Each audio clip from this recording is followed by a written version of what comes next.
welcome to Leaders of Tomorrow, ET Now special initiative that celebrates the undying entrepreneurial spirit of micro, small and medium enterprises. Today, we're in conversation with Ashok Leyland. On this very special interview tonight, I'm in conversation with Vinod K. Dasari. He's the CEO and MD of Ashok Leyland. Vinod, always a pleasure chatting with you. Thanks for taking the time out for us here on the Leaders of Tomorrow. Let me kickstart this interview by talking to you about how the landscape has probably changed in terms of the Indian automobile and automotive industry over the last 10 years, both from a company perspective as well as an industry perspective. I think the Indian automobile industry over the last 10 years has changed substantially. We have morphed from a caterpillar to a butterfly almost. We're ready to take off. We are one of the world's leaders in terms of small car. We are in terms of providing value cars also. We are one of the world's leaders.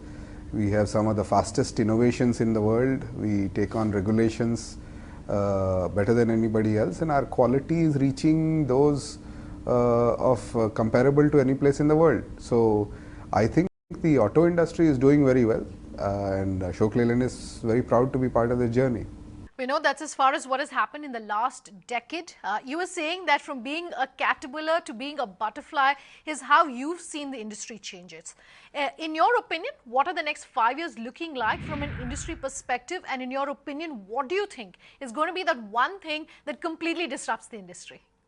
Well, I think there's going to be not one thing, there's several. The next 5 years, I believe, will be some of the most challenging, yet possibly the most exciting period for the auto industry in India.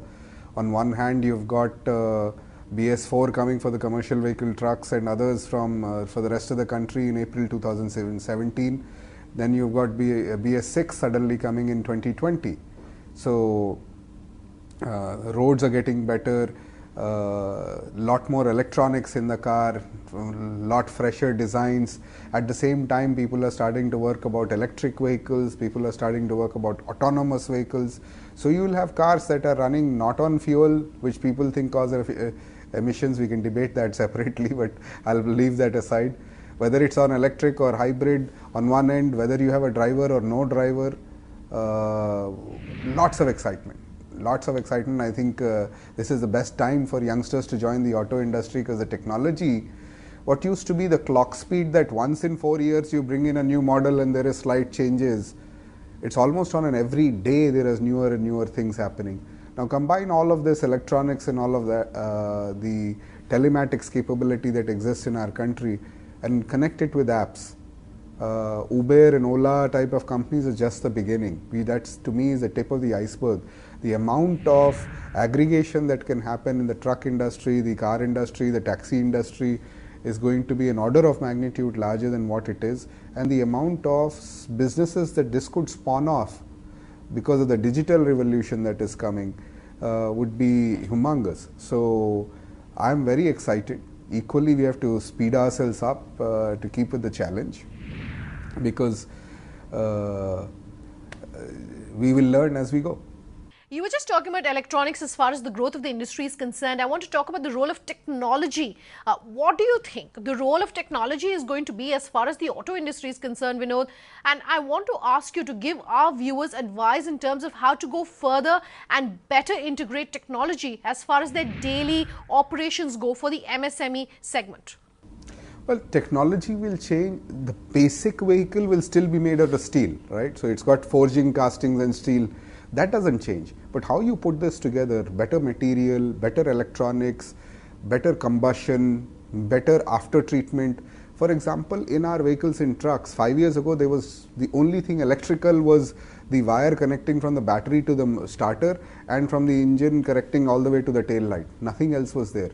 Now you have electronics that can pretty much tell you exactly how the vehicle is performing, not just about where the vehicle is, but exactly how the vehicle is performing, how the vehicle will perform, and also tell you that onto your mobile phone. This is electronic technology. But at the same time, there is technology in after treatment.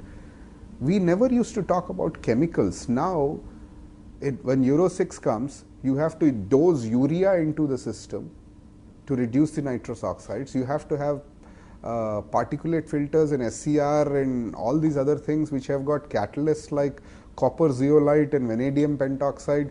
commercial vehicle people will have to learn all of this technology. So technology is not just about electronics, but it's also about metals and plastics and chemicals and telematics. All of this will make the vehicle a very connected vehicle, a very efficient vehicle, and because it's a very connected vehicle, it could lead to lot more newer and exciting challenges.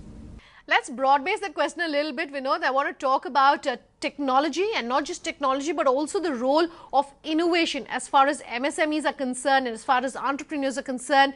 We have a call-in show here on the Leaders of Tomorrow, and a lot of our viewers tell us that they don't really have the funds that are necessary to innovate, and therefore they end up losing out to some of their larger peers. What advice would you have for our viewers in terms of how to go about innovating, even if they don't necessarily have the funds for that? Well, actually for MSME, when it comes to technology like this, I would say this is the best time. This is not the worst time. Don't worry about the fact that you don't have money. When technology is changing at a very fast pace, that's when you come up with your creativity. Your intellectual capital means a lot more than your financial capital. So leverage your creativity, leverage that second hemisphere innovation. Don't make things just like the way they were made in US or Europe. My advice to MSME is apply your mind, find an Indian solution to it. People who are afraid of the Indian innovation call it jugaad.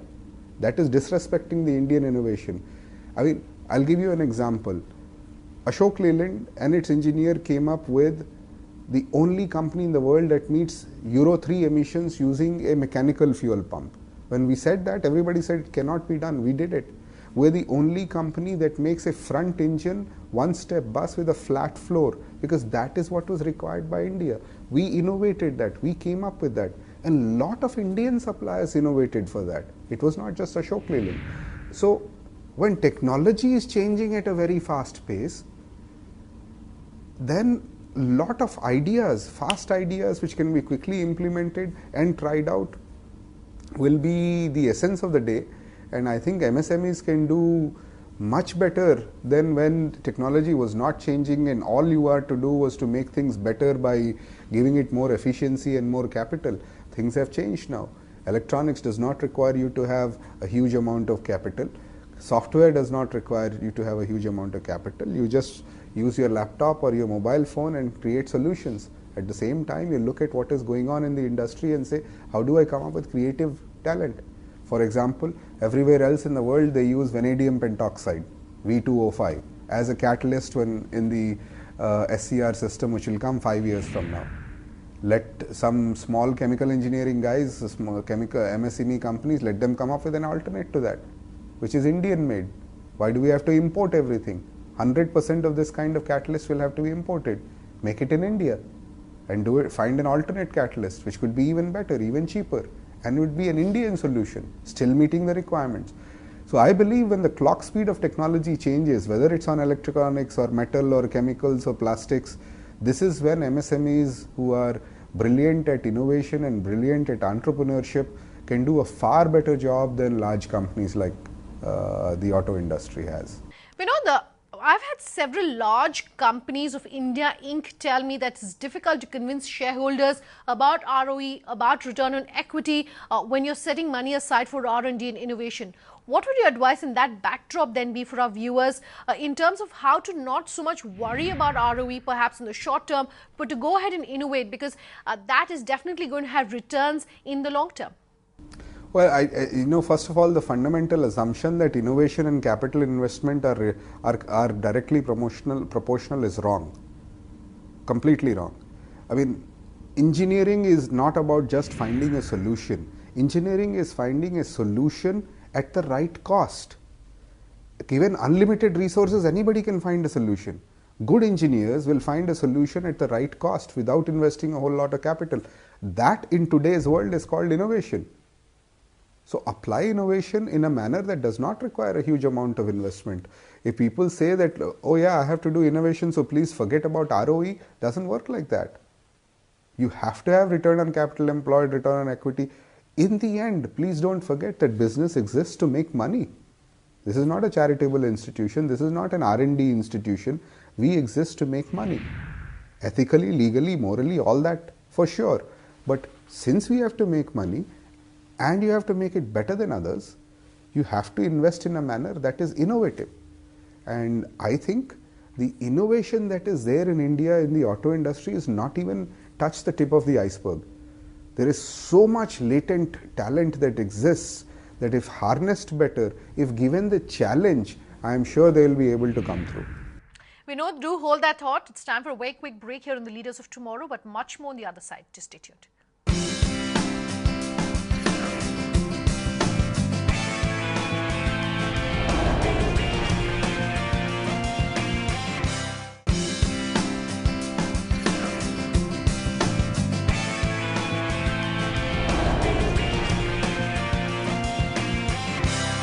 Welcome back. You're with us here on Leaders of Tomorrow. I'm in conversation with Vinod Dasari of Ashok Leyland. Another issue I'd really like to get your opinion on, Vinod, is IP. Now, a lot of MSMEs tell us that they have employees who perhaps work with the company for a short while, whether it's a few years or so. They develop IP, are involved in developing the IP, and then they leave. And when they leave, there's a risk that they take that IP to competitors possibly. What advice would you have for our viewers in terms of how to go about protecting IP, especially given how the scenario is in India right now? Well, there are 2 or 3 ways that you can protect your IP. One is to make sure that the IP is shared and it becomes not person dependent but system dependent, or it's stored in the company rather than stored in just one person's mind. Don't put all the IP in one person's head, spread it across 2 or 3 people. And if the IP is important across just 1 or 2 people, make sure they own a piece of the company, share the wealth. Why should you worry about them leaving then?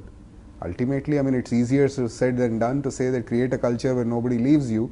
Well, there are professionals and they'll leave because they get more money somewhere else. Maybe you should give them financial incentives which are not related to just the money, but related to giving them some portion of an equity.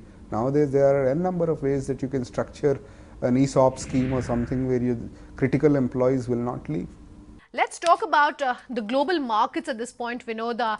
We were very closely watching for Brexit, we're watching for Fed commentary. A lot of those risks have been factored in, but the global environment still remains very volatile at this point. What advice would you have for our viewers who perhaps export to other countries and are a part of the auto industry in terms of how to really factor in these changes? Well, I think the global market should be looked upon as an opportunity.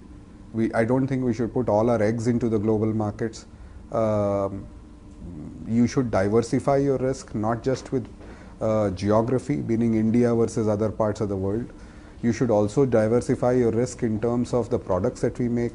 Don't just put all your eggs into one type of product, have a multiple types of product.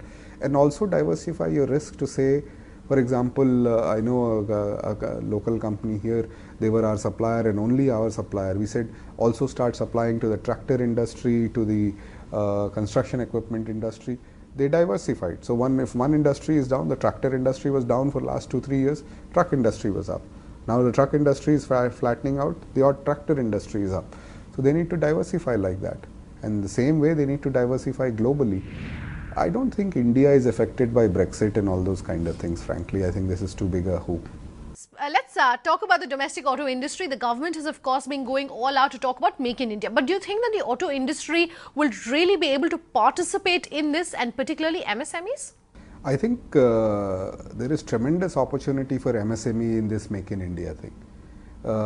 Firstly, work with companies like Ashok Leyland, which are doing a lot of defense. Defense business says that there are certain, almost a third or fourth of the tenders coming are Make in India. So you can participate in that and help Ashok Leyland or companies like Ashok Leyland become more in terms of meeting the Make in India norms. Or they could participate directly in some of these defense programs with the ordnance factories that exist. The third thing that they can do is just go to the customs website, pull out all the auto components that are imported today and see which one of these can be made in India. Make them better than them, do it at a better cost, better lead time. I'm sure you will be able to do import substitution and gain market in India. You were talking about emission norms earlier, Vinod, and I want to talk further about government regulation, particularly for the auto industry, when several large companies have been asking, if I can call it leeways or subsidies of some sort. What do you think is really going to be the impact on MSMEs in terms of being able to really comply effectively with government regulations and the additional cost that could entail? Well, I don't think any auto industry person is saying that give me a leeway for some particular emission norm or anything like that. The government sets the law, the regulation, whether it is anti-lock braking system, speed limiting devices, or emission regulations. Sometimes it doesn't make sense. For example, I'll give you one example. A speed limiting device sometimes requires electronic intervention to control the speed. Vehicles that were sold 10 years ago did not have any electronics. How do you make a speed limiting device work? So some of us went back to the government and saying, boss, the horsepower on this engine and the weight of this vehicle, I can show you in simple arithmetic that it cannot legally or it cannot physically cross 50 to 60 kilometers per hour. No, but you must still put SLD on it or else the RTO will not approve. I think, we get caught up in this and become infeasible and impractical to do that. This is when MSMEs struggle even more because they hope that they'll get new business. It doesn't come for some other reason. I think going back to what I said earlier, no regulation is a problem. India has been the fastest adopter of safety and emissions regulations. These are the only two types of regulations that the government comes up with. We don't mind another slew of it, as many as you want. We have signed up to WP29, we have signed up to other norms also. We're willing to meet any emission norms or safety regulation norms. However, we are saying please make a roadmap of it and saying that by this day you will do this, by this day you will do this, and by this day you will do this, and then enforce it. We have no problem. But don't keep changing the roadmap every so often. So we have an auto policy which is now being redone from 2016 to 2026. We had an auto mission policy from 2006 to 2016. And the entire auto industry met all the targets that were set up in the mission 2016. Now we're setting it up for 2026. It's a fantastic growth plan. Along with that, there should be a roadmap for regulations. And leveraging that, MSMEs will also be able to deal with the situation much better because MSMEs cannot deal with a situation which is fluctuating. Large companies themselves struggle, small companies will struggle even more. So while they can leverage their innovation and all that for technology, and for that a chaotic situation is an ally, but chaotic situation is an ally when you are creating a product. But once you have created a product or a solution, you need some steady business, otherwise they will go bankrupt. Another part of the government's initiative, of course, has been Skill India. We talk a lot to the IT industry here on the Leaders of Tomorrow, and they tell us that the lack of qualified people to join the industry is a big cause of concern. Talk to me about the situation as far as the automobile industry is concerned. I think there is a tremendous requirement for technically qualified manpower in the auto industry. Whether it is a factory worker, whether it's a workshop manager, whether it is the driver, or even a dealer salesperson. The auto industry, the three parts of it, ACMA, SIAM and FADA, which is ACMA is for components, SIAM is for OEMs and FADA is for dealers. We've together, we work with ASDC, Automotive Skill Development Council. I am the current president of it. We have a 10-level courses that we have developed. We are working with the ministry to see how we can expand this even more. But this is a crucial thing because it is not a one-time event. We have to put in these courses and policies so that it is a continuous pipeline of talent that will come. Vinod, I asked you earlier about advice that you might have for MSMEs who are in the automobile space. As we end this conversation, if I can ask you what the one piece of advice would be for entrepreneurs, whether they are in the auto space or not, what would that be? Well, I would say that look at your business not emotionally, but look at your business always practically. I would say that look at your business and say, does it meet the three criteria that I would set for any business, small or large? Is it scalable? Is it delegatable? And is it profitable? By that I mean that By scalable I mean that am I stuck to one customer in one region, or can I grow it to multiple regions and multiple products and multiple markets? When I say is it delegatable, if you are an ace photographer, your business cannot grow because that photography business requires you. So you have to be delegatable, where you can teach other people photography and they can go sub for you or something like that. And it doesn't require you at the helm all the time. You should be able to do something else, and that's the only way the business will grow. And third is, it is profitable. In the end, please don't forget that business is about making profit, legally and ethically, of course, but make sure that even the small units that you create, each unit should be profitable. Not that some unit is profitable, something else that you're passionate about is not, but you keep sinking all your money that you make here into that. That would be my advice for the MSMEs. All right, Vinod, thank you very much for speaking with us. That was an exclusive conversation with Ashok Leland. Do remember that you can write into us with any feedback you might have at leadersoftomorrow@timesgroup.com. You can reach us on social media using the hashtag LOT, or call us on that number on your screen. Thanks for watching.